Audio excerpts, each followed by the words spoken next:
प्रधानमंत्री नरेंद्र मोदी को लेकर एक नई किताब आई है और ये नई किताब लिखी है बर्जिस देसाई जी ने, जो कि फिलहाल हमारे साथ हैं। पेशे से वकील, कई सारी बड़ी लॉ फर्म में आपने काम किया। पत्रकार भी रहे अपने शुरुआती दिनों में। और जो प्रधानमंत्री मोदी की इनिशियल करियर में, खासतौर पे जब गुजरात के चीफ मिनिस्टर थे, उस समय उनकी आलोचना करने वाला जो बड़ा वर्ग था वह ऑक्सब्रिज था। लेकिन देसाई साहब खुद जो है कैम्ब्रिज से पढ़े हुए हैं, लेकिन जो है उन्होंने जो ये किताब लिखी है, यह किताब जो है नरेंद्र मोदी को एक अलग पेडेस्टल पे लेके जाती है। वो ये बताती है कि किस तरीके से नरेंद्र मोदी को उसी तरीके से देखा जा सकता है 21वीं सदी में, जैसे कि 20वीं सदी में गांधी को देखा गया। और जब वो ये कहते हैं तो ऐसा क्यों कहते हैं, और क्या ये किताब महज मोदी की जीवनी है, जो कि उन पर बहुत सारी किताबें लिखी गई हैं, या फिर उससे काफी अलग हटकर है।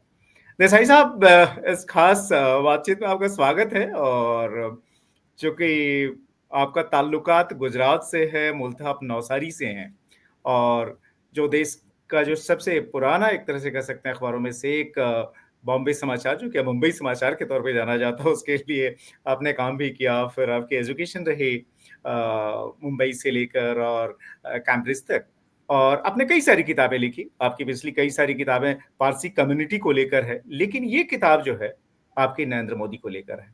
तो सबसे पहले तो मैं यही समझना चाहता हूं कि नरेंद्र मोदी पर बहुत सारी किताबें लिखी गई है। आपने जो ये किताब लिखने का फैसला किया, उसके पीछे की आपकी सोच क्या थी? जैसे आपने बताया कि ये जीवन कथनी नहीं है प्रधानमंत्री की, ना है वो राजनीति के बारे में या उनके वर्तमान जो राजकीय प्रतिस्पर्धी है उनके बारे में, उनका नाम सुद्धा किताब में नहीं है। इस किताब के पीछे मुख्य प्रयोजन दो थे। एक तो कि मोदी जी का जो जीवन कार्य रहा है, जो उन्होंने जीवन कार्य किया है, उसको हम, उसकी विशालता को, उसकी व्यापकता को अब तक हम पूरी तरह से समझ नहीं पाए हैं। और मेरा ये मानना है कि 50 साल के बाद जब इतिहास कुछ निष्पक्ष रूप से मोदी जी के कार्यकाल का मूल्यांकन करेगा, तब वो ये निष्कर्ष पर पहुंचेगा कि मोदी जी एक साधारण राजनीतिज्ञ नहीं थे, लेकिन एक युग पुरुष थे, जो कहीं एक सदी में ऐसे आते हैं। और उनकी तुलना गांधी जी से की जाएगी। जैसे गांधी जी ने भारतीयों को विश्वास दिलाया कि स्वतंत्रता अवश्य प्राप्त होगी, वैसे ही मोदी जी ने भारतीयों को विश्वास दिलाया है कि 2047 में भारत विकसित भारत के रूप में, एक कल्याणकारी राज्य के रूप में, एक महाशक्ति राष्ट्र के रूप में अवश्य वो बनेगा। और इस सेल्फ बिलीफ के लिए जो ये विश्वास संपादन कर किया है भारतीयों ने, उसके लिए मोदी जी एक युग पुरुष माने जाएंगे। और उनकी तुलना, उनका कार्य की महत्ता गांधी जी जितनी होगी, ऐसा मेरा मानना है। तो एक आप प्रयोजन ये। कह रहे हैं कि युग पुरुष माने जाएंगे वो जब इतिहास निष्पक्ष ढंग से लिखा जाएगा, आज से 50 साल बाद, जब भी ये होगा। लेकिन मैं आपसे समझना चाहता हूं कि जब मोदी जी गुजरात के मुख्यमंत्री बने और उसके थोड़े समय बाद ही 2001 में उन्होंने अक्टूबर में गुजरात की चीफ मिनिस्टरशिप संभाली, और फरवरी के महीने में साबरमती एक्सप्रेस आगजनी हुई, जिसको कि गोधरा कांड के तौर पे जाना जाता है। उसके बाद से पोस्ट गोधरा राइट्स हुए, और उसको लेकर जो है वहां से जो नरेंद्र मोदी की क्रिटिसिज्म का जो सिलसिला शुरू हुआ, वो लगातार जारी रहा। और आपने जिस एलीट की चर्चा की है अपनी इस किताब में, कि उसने जो है कभी मोदी के साथ न्याय किया ही नहीं, तो ये जो है आपको क्यों लगता है, जो आपने इस बुक पे जब काम किया, क्यों जो एलीट है, खासतौर पर अगर मैं मुंबई की बात कहूँ, यहाँ तक कि आपकी कम्युनिटी की बात करूं, आपकी कम्युनिटी से मुझे याद है अनु आगा ने, उन्होंने काफी जो है एग्रेसिवली क्रिटिसाइज किया था 2002 के बाद। यही नहीं, कॉर्पोरेट वर्ल्ड के बहुत सारे लोग थे। इवन आपकी लीगल फ्रेटर्निटी की मैं बात करूं, आप वकील छोड़ दीजिए, मुझे याद है कि एक चीफ जस्टिस थे, उन्होंने जब सुप्रीम कोर्ट में हियरिंग चल रही थी, उन्होंने एक ऑब्जर्वेशन दी, हालांकि उनके ये जजमेंट का पार्ट नहीं था, कि जब रोम जल रहा था और नीरो बांसुरी बजा रहा था, इस तरह की लाइन ने यूज की थी, और एक तरह से उनका इशारा जो है नरेंद्र मोदी की तरफ था जब वो गुजरात के मुख्यमंत्री थे। इस तरह का जो है डिस्टॉर्शन जो नरेंद्र मोदी को लेकर रहा, खासतौर पर इंटेलिजेंसिया में, इवन लीगल फ्रेटर्निटी के अंदर, इसका कारण क्या लगता है आपको? तो ये किताब लिखने का मुख्य प्रयोजन यही है कि ये जो बुद्धिजीवियों का एक वर्ग है, इंटेलेक्चुअल एलिट कहो, या कई मार्क्सिस्ट विचारधारा वाले हमारे इतिहासकार हैं, और फॉरेन मीडिया, इन्होंने इन्हें जो मोदी जी जैसे भूमिपुत्र की तरफ, और सिर्फ मोदी जी नहीं, वल्लभ भाई पटेल, मोरारजी देसाई, अन्य ऐसे कई भूमि पुत्रों की प्रति जो पूर्वाग्रह है, प्रेजुडिस है, और मोदी जी के लिए ये प्रेजुडिस चरम सीमा पर पहुंचता है, क्योंकि उन्हें हिंदू राष्ट्रवादी नेता, जिसने मोदी जी के खिलाफ और कुछ तो वो कह नहीं सकते, उनकी प्रामाणिकता, उनकी कर्तव्य निष्ठा, उनकी गहराई में विषयों को प्राप्त करने की शक्ति, वो तो सब है। तो ये सिर्फ उन्हें हिंदू राष्ट्रवादी नेता नहीं चाहिए, और ऐसा भूमिपुत्र जो गुजरात से आया हुआ कोई संघ का प्रचारक हो, जिन्हें किंग्स इंग्लिश या अंग्रेजी पूरी तरह से माहिर न हो। तो ऐसे लोगों की तरफ ये जो एलर्जी है, जिससे मैंने एलिट्स एलर्जी कहा है, ये एलर्जी उनकी ये मानसिक भूमिका का भाग है, और कुछ भी करे मोदी जी, कुछ भी सीमा के ऊपर देश को लेके जावे, लेकिन ये पूर्वाग्रह कायम रहेगा। अभी अभी एक हफ्ते पहले मेरे एक मित्र ने मुझे कहा कि कोविड के दरमियान जब दिल्ली में कुछ चर्चा हो रही थी, तो कोई बड़े इंडस्ट्रियलिस्ट थे, उद्योगपति थे, मैं नाम नहीं लूंगा, तो उनको मानना पड़ा कि हाँ, अगर मोदी जी की तरह जगह पर कोई और प्रधानमंत्री होता तो कुछ ना कुछ हो जाता था कोविड में। It was an existential crisis which nobody could have handle. और ये बोलने के बाद वो बोले, लेकिन ये प्रचारक, चाय वाला धंधा करने वाला आदमी भारत का प्रधानमंत्री कैसे हो सकता है? तो ये जो कट्टरवाद है, जो ये अलग तरह का कट्टरवाद है, जो खुन्नस है, जो पूर्वाग्रह है, वो उनके नस नस में, रग रग में है, वो कभी जाएगा नहीं। तो आप इसे जाता हुआ नहीं देख रहे हैं कि मतलब ये पूर्वाग्रह कभी जाएगा, या फिर आप जैसे कह रहे हैं कि इसमें रिवीजन कई लोग, हाँ, तो पहले तो वो सोचते थे 2013 में जब भाजपा ने घोषणा की मोदी जी की पीएम कैंडिडेट के रूप में, तभी उनको लगा कि नहीं, शायद मोदी जी तो प्रधानमंत्री तो नहीं होंगे। लेकिन जब इलेक्शन कैंपेन जैसे चुनाव में गर्मी आई और सबको लगा कि अब मोदी जी प्रधानमंत्री होने वाले हैं, तो कहीं उन्होंने बताया कि हम लोग भारत छोड़ के चले जाएंगे। कोई चला गया नहीं।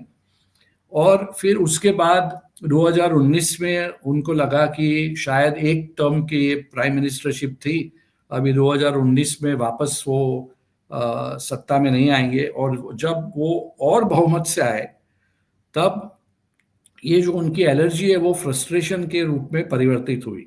लेकिन अब भी ये एलर्जी है, ये पूर्वाग्रह है, और ये पूर्वाग्रह जाने वाला नहीं है।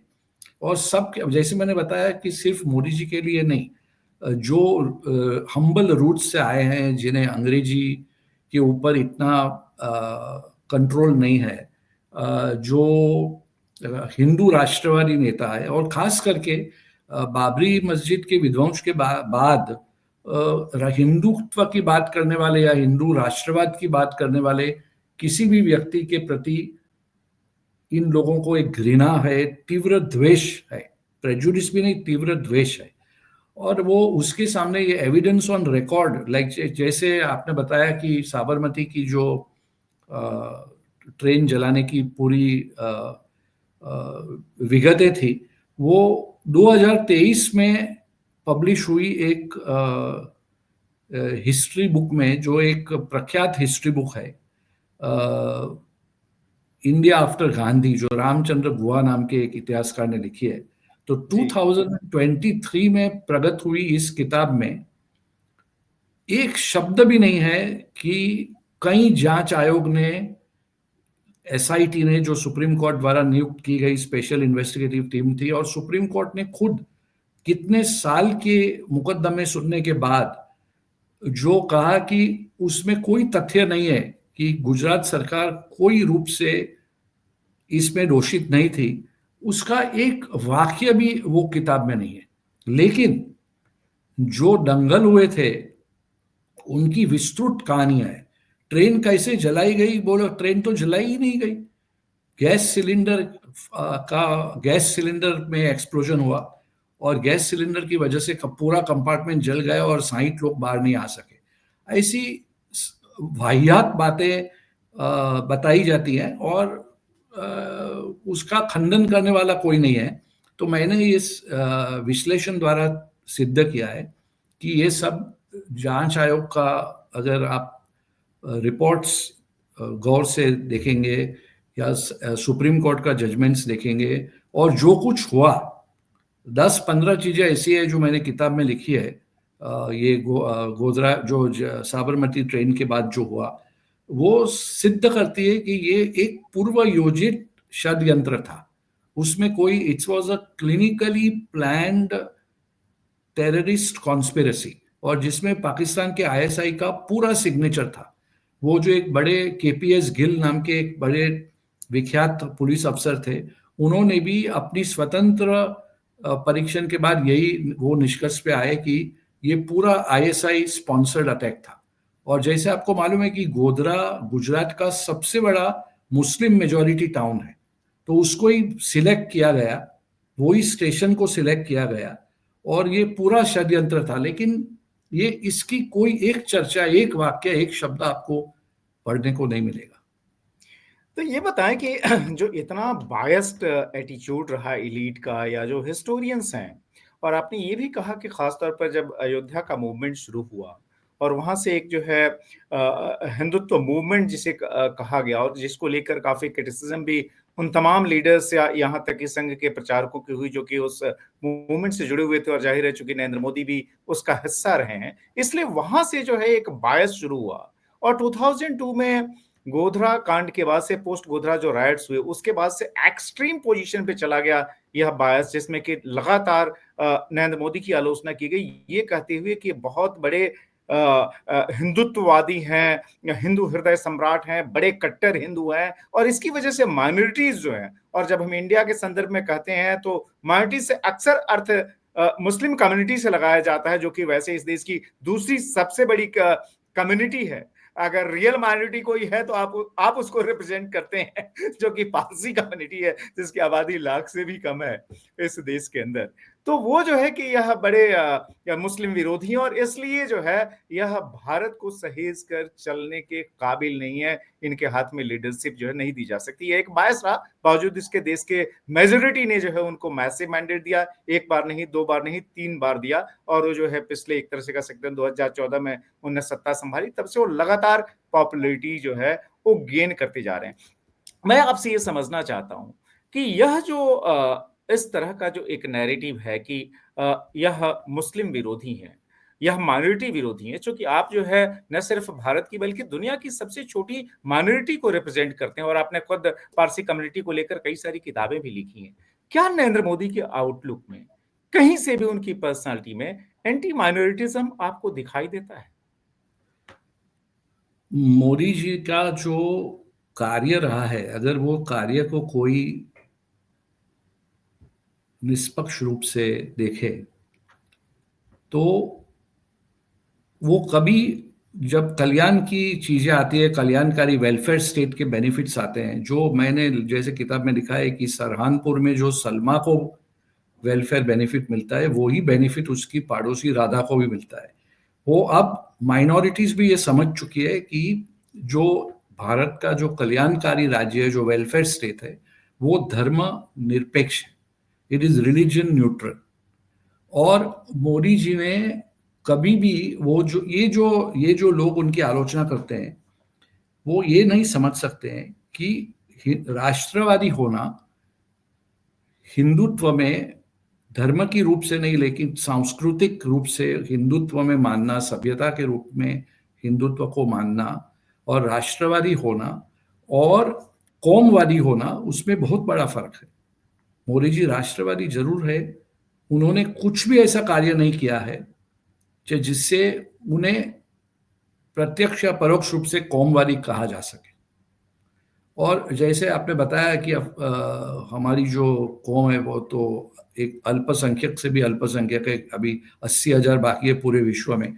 लेकिन हम भी आए थे नंगे भूखे, और गुजरात ने हमें आश्रय दिया, और वहां से जो कार्य किया इतने कम लोगों ने, और फिर जो सेक्युलर चैरिटीज की, तो ये सब इतनी प्रगति किसने करने दी? हिंदुओं ने करने दी। तो और अगर हिंदू इतनी छोटी सी अल्पजीवी कौम को इतना प्रगति करने में कोई अवरोध नहीं खड़े करते हैं, तो उससे आगे क्या चाहिए कि भारत, कैसे हम आप कह सकते हो कि भारत धर्मनिरपेक्ष नहीं है? तो ये जो डिस्टॉर्शन है, आपने कहा कि जो खासतौर पे जो इंटेलेक्चुअल्स जो कर रहे हैं वो जल्दी दूर नहीं होगा, लेकिन हम लोग जो है सो वाइडर अगर पर्सपेक्टिव में देखें, आप अपनी किताब में आपने कई जगह जिक्र किया है कि नरेंद्र मोदी ने जो है सो एक तरह से जो है सो नेशनल कॉन्शियसनेस को इग्नाइट किया, जो राष्ट्रीय जागरण जो है, जो कलेक्टिव कॉन्शियसनेस है, उसको इग्नाइट किया है। और वो जो विकसित भारत 2047 का लक्ष्य है, जो टारगेट है, उसको अचीव करने की दिशा में बहुत मजबूती से जा रहे हैं। यह जो है इसका काम एक तरह से कह सकते हैं कि जब वो उन्होंने एडमिनिस्ट्रेशन की बागडोर संभाली थी 2001 के अक्टूबर महीने में, जब वो गुजरात के मुख्यमंत्री बने 7 अक्टूबर को, और वहां से उनकी जर्नी, एडमिनिस्ट्रेटिव जर्नी शुरू हुई, जो उन्होंने वहां पर डेवलपमेंट का एक गुजरात मॉडल इनिशिएट किया, और जिसके तहत ये जो कई सारी जो मेजर अचीवमेंट्स हुई, उनमें से एक था कि 24 घंटे पावर सप्लाई अनइंटरप्टेड इवन जो है सो गांव में मौजूद हो। आपने अपनी किताब में बड़ी इंटरेस्टिंग जिक्र किया है, वडनगर का भी जिक्र किया है कि जब नरेंद्र मोदी का जन्म हुआ था उस समय भी वडनगर में इलेक्ट्रिसिटी नहीं थी, बल्कि घर में दिया जलाया जाता था रोशनी के लिए, या उन्होंने जब वडनगर पहली बार छोड़ा तब भी बिजली नहीं आई थी उस वक्त तक। और वहां से ये है कि न सिर्फ गुजरात को उन्होंने बतौर सीएम जो है जब इलेक्ट्रीफाई किया, जो ज्योतिग्राम प्रोजेक्ट है उसमें हर गांव में हर घर को 24 घंटे की पावर इंश्योर की, बल्कि एज प्राइम मिनिस्टर भी उन्होंने पूरे देश में जो है इस चीज को आगे बढ़ाया है। तो ये जो ऐसे कई सारे एग्जाम्पल हैं, मुझे लगता है एलपीजी का भी हम लोग जिक्र कर लें, उज्ज्वला स्कीम, जो कि आपने वडनगर का किस्सा बयान किया कि किस तरीके से वहां पर खाना बनाने के लिए लकड़ी यूज की जाती थी। खुद मोदी जी ने भी अपने कई सारे इंटरव्यूज में कहा है कि किस तरीके से उनकी माँ की आंखों से आंसू गिरने लगते थे, इतना धुआं जो है निकलता था। तो एक जो होलिस्टिक अप्रोच है, जिसमें कि आप ट्राइबल्स के लिए, आप जो समाज में जो सबसे निचले पायदान पे है, दलित कम्युनिटी है, जो अन्य पिछड़ा है, उन सब के लिए जो करते हुए, और जो देश को इकोनॉमिक एक तरह से कह सकते हैं सुपर पावर बनाना, जिसमें कि आप ऑलरेडी दुनिया की चौथी सबसे बड़ी इकोनॉमी बन चुके हैं, तीसरी इकोनॉमी बनने की तरफ जा रहे हैं। नरेंद्र मोदी जो अगर ये अचीव कर पाए इतने सारे अपोजिशन के बावजूद, इंटेलेक्चुअल जो एक तरह से हॉस्टिलिटी रही उनके सामने उसके बावजूद, तो ये कैसे संभव हो पाया? बहुत सोचने लायक प्रश्न है ब्रिजेश जी, क्योंकि मेरा ऐसा मानना है कि जैसे इनके पहले के प्रधानमंत्री को एक्सीडेंटल प्राइम मिनिस्टर या संयोगवश प्रधानमंत्री कहा गया था, वैसे मोदी जी को मैंने किताब में प्री डेस्टिन प्राइम मिनिस्टर कहा है, यानी नियति के द्वारा निर्धारित किया हुआ प्रधानमंत्री। और मुझे मेरा मानना है कि जो उनका पूरी जो उनकी जीवन कहानी रही है, जो जो उन्होंने स्ट्रगल की है, और जो उन्होंने ये 24 साल जो उन्होंने निर्वाचित पद संभाला, पहले गुजरात के मुख्यमंत्री बाद में प्रधानमंत्री, वो 25 साल में 24 साल में उन्होंने जो कार्य किया है, वो कोई भी साधारण मनुष्य के लिए ये कार्य करना मुश्किल दिखता है। जो एक ऐसा जो आदमी जिसे कोई टेक्नोलॉजिकल ट्रेनिंग कभी मिली नहीं है, वो आज आर्टिफिशियल इंटेलिजेंस का हो, क्वांटम कंप्यूटिंग का हो, सेमीकंडक्टर्स का हो, फाइटर जेट के इंजन्स का हो, मिलिट्री स्ट्रेटेजी का हो, जो विगत से, जो गहराई से वो हर एक आतंकी ठिकाने की डिटेल्स, विस्तृत विगत जानते हैं, वो कैसे कोई एक मनुष्य के लिए करना और 24 साल 25 साल तक करना, हर रोज करना, न परिवार, न मित्र, न छुट्टियां, उसे जब हम कहते हैं कि ये कोई दिव्य शक्ति के सिवाय नहीं होगा, तो लोग हंसते हैं और उसकी मजाक उड़ाते हैं। लेकिन ये मोदी जी के जीवन के पीछे जो स्पिरिचुअल प्रोटेक्शन है, मैं मानता हूं कि एक स्पिरिचुअल प्रोटेक्शन अवश्य है, जो भारत को ये जो महाशक्ति राष्ट्र की तरफ ले जा रहा है, एक आदमी के लिए करना बिल्कुल असंभव है। और आने वाले जो प्रधानमंत्री होंगे, वो उनका सबका मापदंड मोदी जी के मापदंड के ऊपर किया जाएगा, और उनको सबको वो स्तर के ऊपर लाना मेरे हिसाब से तो असंभव दिख रहा है ये। और मुझे कहना पड़ता है कि ये मानवीय नहीं दिख रहा है, ये कुछ दिव्य शक्ति का संचार है उनमें।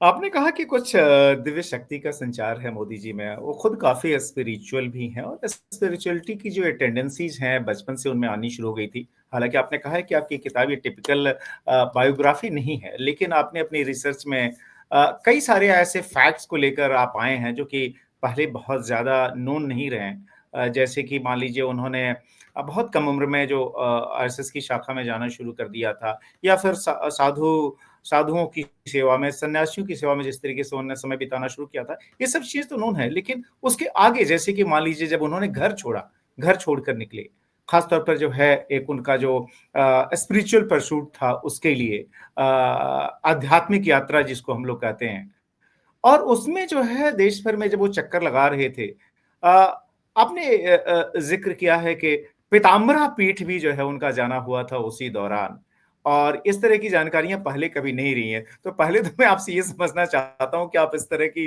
नायाब जानकारी कहाँ से निकाल के लेके आए? चूँकि जो है ये किसी भी आदमी की जो इवोल्यूशन है उसको दर्शाने का ये बड़ा बढ़िया ज़रिया है कि वो इनिशियल पीरियड में कैसा था। और इस तरह के जो टिटबिट्स जो आपकी किताब में आए हैं, क्या मोदी जी से भी आपने कुछ गुफ्तगू की उस दौरान, ये सब चीज़ें सामने आई क्या? चूँकि इसके बारे में बहुत कुछ लिखा नहीं गया है पहले। तो ये कई विगतें गुजराती किताबों में, हिंदी किताबों में, पुरानी किताबों में, जब वे गुजरात के मुख्यमंत्री थे, वो समय की किताबों में से, और कई इंटरव्यूज कंडक्ट किए गए हैं। और उनकी पहले भी कुछ बायोग्राफीज थी, जैसे एंड्रू मॉर्टन द्वारा की गई थी। तो वहाँ ये विगतें कहीं ना कहीं उनके कई प्रवचनों में मिलती है। अभी आपने दातिया की बात की, जो पीताम्बरी माँ का जो मंदिर है बगलामुखी, तो ये विगत मुझे ऐसे मिली कि मैं खुद 2 बार गया हूँ वहाँ। और ओके। वहाँ के जो मुख्य पुजारी है, जी, जो वहाँ करीब करीब 50 साल से है, तो उन्होंने मुझे पूरा इतिहास बनाया। भारत का हर प्रधानमंत्री वो मंदिर में गया है, दातिया में, जो ग्वालियर के बाजू में है। तो उन्होंने बताया कि मोदी जी प्रधानमंत्री थे तब नहीं, लेकिन जब वो अ, प्रचारक थे, और उसके पहले भी आ चुके थे, और प्रचारक समय में भी वो आए थे। तो और ये इसकी कॉन्फर्मेशन मुझे दूसरे कई सोर्स से मिली है। तो ऐसे सब एकत्रित करके, कहाँ से निकाल के, ये पूरी उनकी जो स्पिरिचुअल जर्नी की डिटेल्स, प्रधानमंत्री कोई कोई अपनी आध्यात्मिक साधना की डिटेल्स बात करना नहीं चाहता है। जैसे मैंने किताब में लिखा है कि कोई भी सच्चा साधक अपनी आध्यात्मिक जीवन की अंगत बातें पब्लिश करना पसंद नहीं करता, और प्रधानमंत्री भी नहीं करते। लेकिन जो पब्लिक डोमेन में है, और जो जैसे मैंने आपको उदाहरण दिया, तो वैसे जो सोमनाथ में उन्होंने कार्य किया है, जो सोमनाथ के जो ट्रस्टीज है उनसे बात करके वगैरह, ये सब जगह के ऊपर मैंने खुद देख कर ये सब कुछ विगतें दी है, जो शायद कोई एक जगह पे एक साथ नहीं मिलेगी। चूँकि मैं खुद काफ़ी समय से ट्रैक कर रहा हूँ, इनफैक्ट 2001 में जब नरेंद्र मोदी मुख्यमंत्री बन के गए, चूँकि दिल्ली में थे, वहाँ से गांधीनगर आए और मुख्यमंत्री बने, तब से अब तक उनकी एंटायर एडमिनिस्ट्रेटिव जर्नी को बहुत नज़दीक से देखने का मौका मिला, चूँकि उस समय मैं अहमदाबाद में था। और उसके पहले ही जब मैं 99 में गया था अहमदाबाद, तो अगर किसी एक पॉलिटिकल कैरेक्टर की सबसे ज़्यादा चर्चा होती थी, तो इनकी चर्चा होती थी, तो मेरी भी क्यूरियोसिटी रही। लेकिन जो मैंने देखा कि आपने बहुत सारे ऐसे टिटबिट्स अपनी इस किताब में डाले हैं, जो कि आपने बिल्कुल सही कहा, कहीं एक जगह पे नहीं मिलते। तो आपकी पहली मुलाकात जो है मोदी जी से कब हुई थी, या आमना-सामना कब हुआ था? अगर उससे रिलेटेड आपकी फर्स्ट इंप्रेशन को शेयर करें हमारे साथ, क्योंकि अब तो आपने पूरी ये किताब ही लिख डाली है। सितंबर 2007 में चाइना में एक समर डावोस की कॉन्फ्रेंस हुई थी पहली बार। वहाँ गुजरात गवर्नमेंट ने एक स्टॉल लगाया था और मैं कोई एक कॉरपोरेट कोई कंपनी के एक डेलीगेट के रूप में वहाँ था। तो एक दिन शाम को मोदी जी अकेले खड़े थे और गुजरात गवर्नमेंट के जो सचिव थे, सेक्रेटरीज थे, वो अब तक आए नहीं थे। तो उन्होंने मेरे साथ 5 मिनट बात की। तो ऐसे मेरी नेम प्लेट देखी, खाली उसके ऊपर लिखा था देसाई। उस पे बोले, वो आप पारसी हो, नवसारी के हो? और फिर नवसारी की बातें करने लगे और पारसी कौम के बारे में बात करने लगे और उनका ज्ञान अद्भुत था। फिर वो समय पर मुझे ऐसे स्फुरना हुई कि मैं उन्हें कहूं कि सर, आप एक दिन भारत के प्राइम मिनिस्टर अवश्य होंगे। लेकिन मुझे कुछ झिझक हुई, मैं बोल नहीं पाया। और उन्होंने मुझे उनका विजिटिंग कार्ड दिया जिस पर लिखा था गुजरात सीईओ, एक तरफ इंग्लिश में और एक तरफ चाइनीज में, बिकॉज कॉन्फ्रेंस चाइना में थी। और फिर सब लोग आ गए और मैं वहाँ से चला गया। फिर वो उस समय से जब भी मैं गुजरात के, जैसे आपने बताया, वही मैं गुजराती जर्नलिस्ट था, तो उनको ट्रैक कर रहा था। उन्होंने जो गुजरात में नव निर्माण का पूरा जो कार्य किया, पूरा स्टेट को वर्ल्ड बैंक मॉडल स्टेट बनाया। लेकिन इसके बाद, ये प्रसंग के बाद, मुझे विश्वास था कि वो अवश्य एक दिन प्रधानमंत्री होंगे। और 2013 में, 2012 में मैं कई मित्रों को कह रहा था कि भाजपा के मित्रों को भी, कि वो लोग बोल रहे थे कि नहीं, इतना सरल नहीं है पीएम कैंडिडेट होना, लेकिन नियति जो नक्की करती है वो होता है। जी, तो मैं बस एक आखिरी सवाल मैं वही आपसे चेक करना चाह रहा था। वो ये कि मोदी जी से जो आपकी पहली मुलाकात, जो आप बता रहे थे कि चाइना में जो हुई थी, और उस मुलाकात में आपने कहा था कि आप एक दिन देश के प्रधानमंत्री बनेंगे, और आपका वो प्रेडिक्शन बिल्कुल सही निकला। वो प्रधानमंत्री बन भी गए 2014 में, और हम लोग जब ये बात कर रहे हैं 2025 के नवंबर महीने में, एक बहुत ही सक्सेसफुल उनका ट्रैक रिकॉर्ड रहा है, जो है न सिर्फ भारत के प्रधानमंत्री के तौर पे, बल्कि जो बड़ी ग्लोबल पर्सनालिटी जो कहते हैं, जिनको कि चारों तरफ लोग सुनते हैं, उनकी अपनी जो स्टैंडिंग जो है इंटरनेशनल फोरा पे काफ़ी बड़ी है।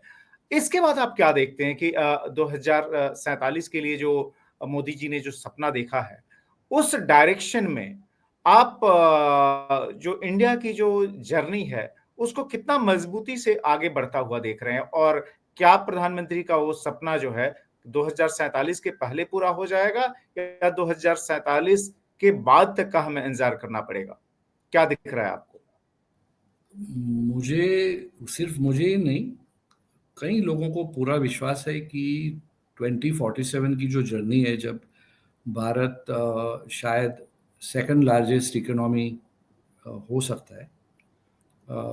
कई तो कह रहे हैं कि इवन लार्जेस्ट हो सकता है, लेकिन सेकंड लार्जेस्ट होने की संभावना अवश्य है। अभी 2047 के शायद 2047 का 2050 और 2052 ऐसा हो सकता है। लेकिन जो दिशा में प्रगति हो रही है, उसको निसंदेह है कि अगर अलग अलग पैरामीटर को आप देखेंगे, तो हर एक पैरामीटर पे, socio economic parameter, financial parameters, technological parameters, बड़ी विस्तृत प्रगति हो चुकी है अभी। और मोदी जी ने जो पूरी सोचने की रीत सिखाई है, जो जो जैसे जो पूरी गवर्नमेंट की सोचने की रीत में परिवर्तन आ चुका है, और वो परिवर्तन हर हमेश रहेगा, ऐसा मेरा मानना है।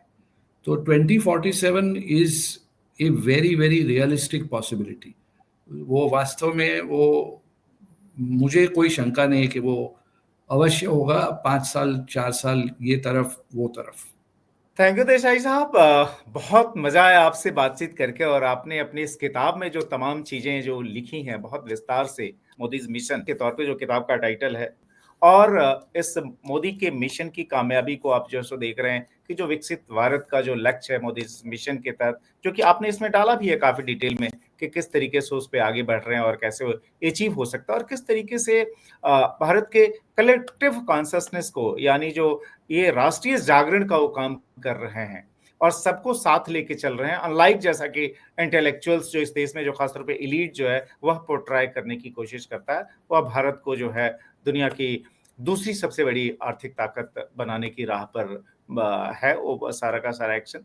आपकी इस किताब को लोग पढ़ें, और प्रधानमंत्री नरेंद्र मोदी की पर्सनालिटी के कई सारे फैसेट्स, उनकी लाइफ जर्नी के ऐसे हिस्से जिसमें कि उन्होंने देश के पुनर्निर्माण को कैसे आगे बढ़ाया है, उससे जानकारी लोगों को मिल पाएगी। और आपने बहुत ही ये प्यारी किताब लिखी है, वेल रिसर्च्ड बुक है, इसके लिए आपको बहुत बहुत बधाई, और आपकी अगली किताब के लिए भी मेरी शुभकामनाएं हैं, जिसका कि आपने इशारा किया है इस किताब के अंदर ही। थैंक यू वेरी मच, बहुत मजा आया थैंक यू। बात करके। Thank you. नमस्कार।